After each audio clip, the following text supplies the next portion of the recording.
Welcome to our deep dive, all about elephant monitoring. Oh, yeah. It's fascinating stuff. We've gotten a ton of really interesting papers and reports about it from you all listening. So we're going to unpack it. Yeah. All the science, the tech, and how it's helping protect elephants. Absolutely. By the end, I think we'll all have a much better understanding of how scientists are using sound to follow these animals, the challenges they face, and what the future holds for elephant research. Right. It's really exciting stuff. So researchers are really starting to understand and harness how elephants communicate, especially those low-frequency rumbles they make. I found that fascinating as well. The papers really highlighted how those rumbles aren't just, for close-up communication. It's more like their long-distance network, isn't it? Exactly. It's like their own elephant social media, sharing information over huge distances. And what's really cool is it's not just what we hear in the air. Reinwald and his team showed in 2021 that these rumbles travel through the ground, too. Oh, wow. So it's almost like their messages are broadcast on two channels simultaneously through the air and the earth. That's got to open up some pretty incredible possibilities for monitoring. It does. It's like having two ways to listen in on the elephant conversation. But like any form of communication, there's always the chance of interference. And our sources, the work by Estabrook in 2022 and Reg et al. Back in 2017, well, they point out that dense rainforests can pose some serious challenges. Ah, right, I see. Because all those trees and foliage create an acoustic obstacle course. Precisely. All that vegetation weakens and distorts the sound signals. It makes it so much harder to pick out those elephant rumbles from all the background noise in a rainforest, the wind, insects, other animals. Right. It's noisy out there. So how do researchers overcome this? How do they pick out those subtle elephant rumbles from all that rainforest chatter? They use a pretty clever technique. It's called passive acoustic monitoring. PAY for short. PAY. Oh. It's basically like setting up a network of listening posts across the rainforest to capture those elephant vocalizations. So strategically placing hidden microphones to, eavesdrop on the elephant conversations. Yeah, that's a good way to put it. And the technology behind these PAM systems, well, it's becoming incredibly sophisticated. There are some really cutting-edge methods being used out there. Bjork and his colleagues in 2019, and Dasaniake and his team just this year, in 2024, they've both described some really interesting methods. Yeah, and there was that long-term PAM project in the Kakum Conservation Area in Ghana. Estabrook's 2022 research on this was really eye-opening. They used a combination of old and new recording technology to track those elephant sounds over quite a long period. Yes, they did. And what they found was honestly a bit alarming. Even though there was no evidence of increased hunting, the rate of elephant calls just dropped off a cliff between 2000 and 2018. Wow, that is alarming. And if it wasn't hunting, then what could be causing that kind of drop in communication? I know Estabrook offered some possible explanations. Right. He suggested that it could be related to habitat changes, or maybe even, human encroachment into elephant territories. Even if we aren't directly threatening them, just our presence could be making them more cautious, less communicative. That's a sobering thought, isn't it? Yeah. It highlights how much our actions, even indirectly, can impact these animals. It really emphasizes the need for that real-time information, doesn't it? It does. So we can see how things are changing and try to get ahead of those changes. Exactly. That's what's driving a lot of these real-time monitoring technologies, like the ELOC project. Oh, yeah, I read about ELOC. It uses machine learning to analyze all those sounds, all that data, and identify elephant rumbles. You got it. Disanayak and his colleagues, along with Sayakara et al., from 2017. They've done some incredible work. ELOC not only detects the rumbles, but can actually visualize their location in real time. Wow, in real time. That's got to have huge implications for conservation efforts. Yeah. But, I recall from those papers that machine learning, while super powerful, is not perfect. There's always the chance of error. right? Absolutely. Deason-IX 2024 paper actually addressed this. He and his team developed ELOC-Web, a web application that displays the real-time data, and they built in features specifically designed to address that uncertainty. Oh, okay, that's smart. So how do they actually account for that uncertainty in ELOC-Web? Well, they use color scales to represent the probability of detecting a rumble. Brighter, more solid colors mean a high degree of certainty. And then faded colors represent lower confidence levels. Right. Okay, so it's like a visual indicator of how much we can trust that data point. Exactly. That's a really intuitive way to approach it. Yeah, and we've talked about all these amazing acoustic sensors picking up those sounds in the air, but our sources also point to another really fascinating avenue of research, using vibrations that travel through the ground. Yeah. Is this what's referred to as seismic monitoring? That's right. Elephants are massive creatures. Every step, every movement creates vibrations that travel through the earth. It's like this whole other hidden world of elephant communication going on beneath our feet. It really is. So rather than just listening for those sounds, now scientists are trying to feel the vibrations. They are. They're using these super sensitive sensors called geophones. They're basically mini seismographs designed to pick up even the smallest tremors in the ground. So while Pam is like having ears in the rainforest, geophones are like giving researchers a sense of touch, allowing them to actually feel the elephant's movements through the earth. That is a fantastic analogy. What's really exciting is that the research, particularly by Reinwald and his team in 2021 and Wijayaraja et al. In 2023, they highlight some real advantages to using geophones, especially in those dense rainforest environments. Right. Yeah, that makes sense. If all that vegetation makes it hard to hear clearly, why not just go underground, where the vibrations aren't as affected? Exactly. Plus, think about everything that can mess with acoustic signals in a rainforest. The wind, the rain, all those insects and other animals. Those factors don't really impact vibrations traveling through the ground as much.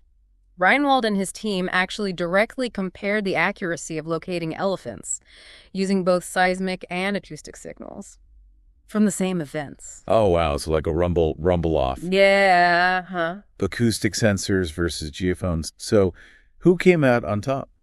Well, in many of their tests, the geophones actually outperformed the microphones. It turns out those seismic signals traveling through the ground, they provided a more accurate location for the elephants. Wow. They explained that it was likely because those seismic signals, they experience less distortion and filtering as they travel through the ground. The ground is actually a more reliable messenger for elephant communication than the air itself. It seems that way, yeah. This is really incredible stuff. One of the most exciting things about seismic monitoring is that we can potentially track those elephant movements, even when they aren't making any sounds. Yeah, it's like having an invisible footprint tracker, What's- a window into their silent world. Precisely. That's incredible. And I know one of our sources, the 2019 study by Bjork and his colleagues, they mentioned a really novel approach to handling all the data generated by these monitoring systems. Didn't they develop a specific method for compressing the audio data related to elephants? Yeah, that's right. You see, traditional audio compression, it's designed for human hearing, but it doesn't always work well with those really low-frequency elephant rumbles. Ah, I see. So Bjork and his team, they developed a really groundbreaking technique using machine learning. They basically taught an algorithm to prioritize those crucial elephant frequencies. So instead of trying to, squeeze an elephant's worth of data through a keyhole, they built a custom door. Exactly. Working smarter, not harder. To maximize the value of all the data they collect. And this focus on efficiency and innovation, well, it's going to become even more apparent as we dive into the world of seismic monitoring in Part 2. Can't wait. All right, welcome back, everyone. I'm still processing all that incredible science we talked about in Part 1. Who knew sound could be so crucial to understanding these amazing animals? Right. It's really amazing. We left off talking about geophones, those super sensitive sensors that can pick up vibrations in the ground, like giving researchers a sixth sense. allowing them to feel those elephant movements through the earth. Yeah, it's a really powerful tool, especially with all the limitations of acoustic monitoring in those dense rainforests, all that vegetation, it really disrupts the sound waves traveling through the air. But those same obstacles, well, they don't really affect the vibrations moving through the ground as much. Right, so geophones kind of allow researchers to bypass those obstacles and get a much clearer picture of elephant movements, even in those tough environments. Yeah. Are there any good examples of how this is being put into action? Oh, there are some really compelling case studies. One that comes to mind is the 2021 research by Reinwald and his team. They wanted to know just how accurate seismic monitoring could be. So they compared it head-to-head with the traditional acoustic monitoring, using both methods to track the same elephant movements. Oh, wow. Okay, so like a rumble off acoustic sensors versus geophones. Oh. Who won? Well, get this. In a lot of their tests, the geophones were actually more accurate. They found that the signals moving through the ground, well, they provided a much more precise location for the elephants. Wow, that's amazing. And they had a pretty interesting explanation for this, too. What was it? They found that those seismic signals traveling through the ground, well, they experience less distortion and filtering compared to the sounds in the air. All those trees, the foliage, the wind, the other animals, they can all interfere with the acoustic signals, but they don't have as much of an impact on the vibrations moving through the earth. Wow, so the ground is actually like a more direct pathway for those signals. Exactly. That's incredible. And remember how we talked about seismic monitoring potentially tracking elephants even when they aren't vocalizing? Yeah, right. Well, every step an elephant takes creates these vibrations in the ground. And those vibrations, those seismic footprints, well, the geophones can pick them up even if the elephant isn't making a sound. It's like an invisible tracking system, following their every move. Precisely. That's amazing. It opens up so many possibilities. And Wijayaraja and his colleagues in their 2023 study, they actually took this technology a step further, did they? They did. They developed a specialized geophone interface that was specifically designed to detect those elephant footfalls. Oh, wow. That's incredible. What makes this interface so special? How is it different from a normal geophone? Well, think about those vibrations created by an elephant's footsteps. They can be really faint, easily lost among all the other ground vibrations. This interface acts like an amplifier, boosting those weak signals so they really stand out from the background noise. Oh, so it's like turning up the volume on those elephant footsteps. Yes. Okay, so what happens to those amplified signals? The interface also filters out any unwanted noise, and then it transmits all that data to an embedded system, like a mini computer built into the sensor itself, constantly listening and analyzing those vibrations. Wow, so this tiny computer is like a dedicated elephant detective. Yeah. Always on the lookout for clues. This system must be incredibly accurate.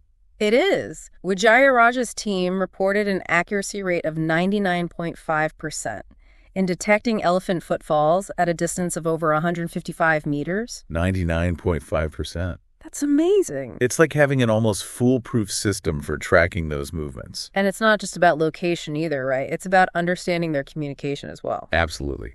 Reinwald's research also showed that geophones can pick up those low-frequency rumbles. Ah, right. The ones we talked about before that they use for long-distance communication. Right. So while the acoustic sensors are listening for those rumbles in the air, the geophones are picking them up as they travel through the earth. So it's like we're eavesdropping on two separate channels of elephant communication. Exactly. And by combining those two perspectives, we get a much more complete picture of their behavior and interactions. It's not just about individual elephants either. This technology can potentially help us understand patterns in entire populations, how they move, interact, how they respond to changes in their environment. This is incredible.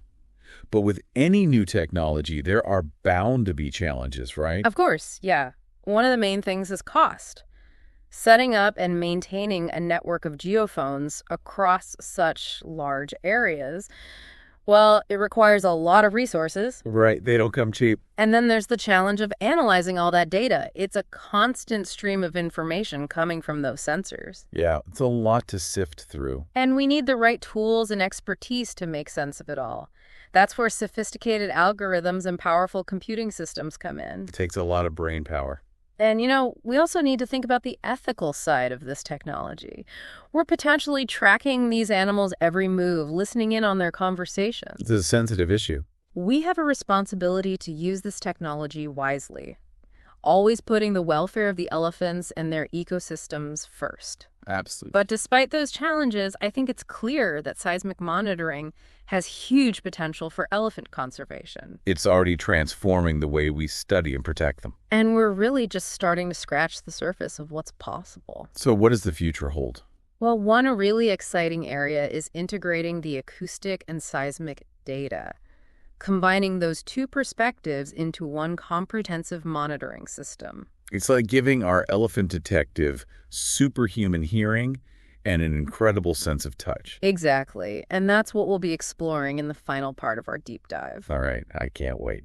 And we're back for the final part of our deep dive on elephant monitoring. Oh, yeah. It's been quite a journey, hasn't it? From those low-frequency rumbles to the subtle vibrations picked up by geophones.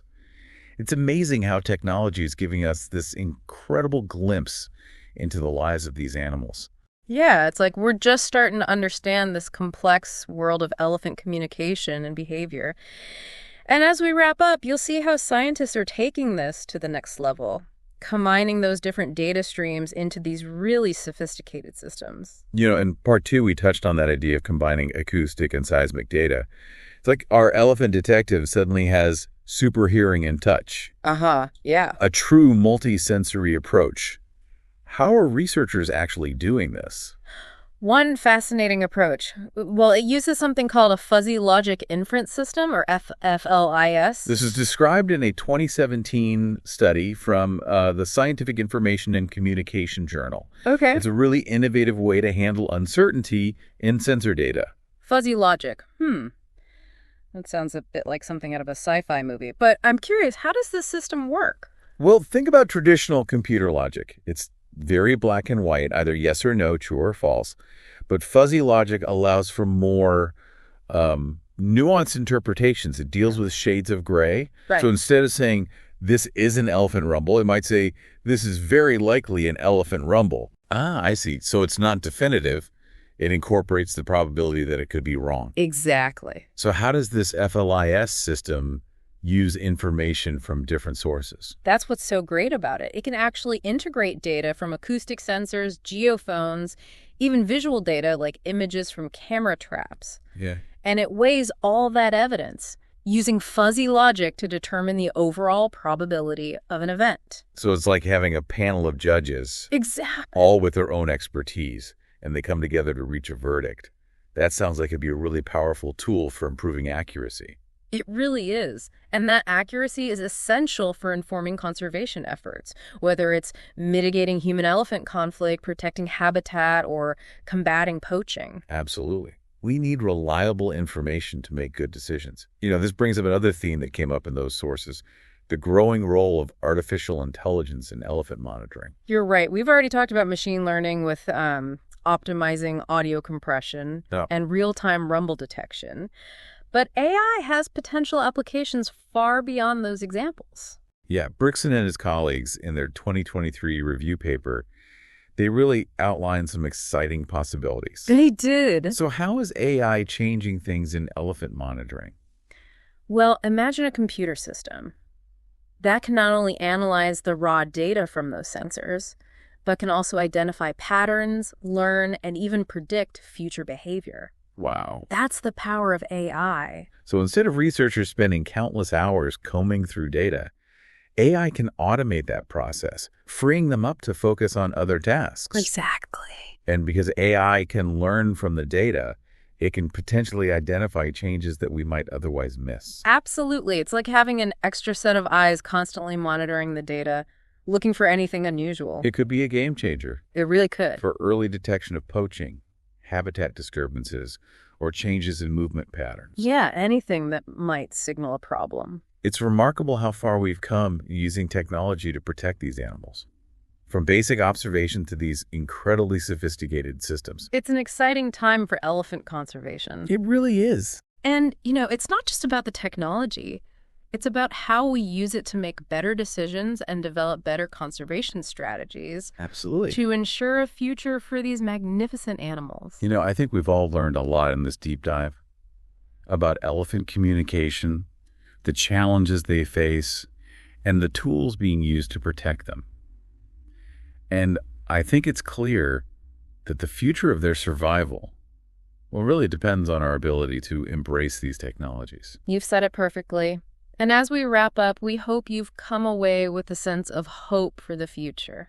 The challenges are real, but so is the dedication of everyone working to protect these animals. It's inspiring, isn't it? It really is, and that gives us hope that the sounds of these incredible creatures will continue to echo across our planet for a long time to come. I hope so, too. And that's a wrap for today's deep dive. Thanks for joining us, everyone.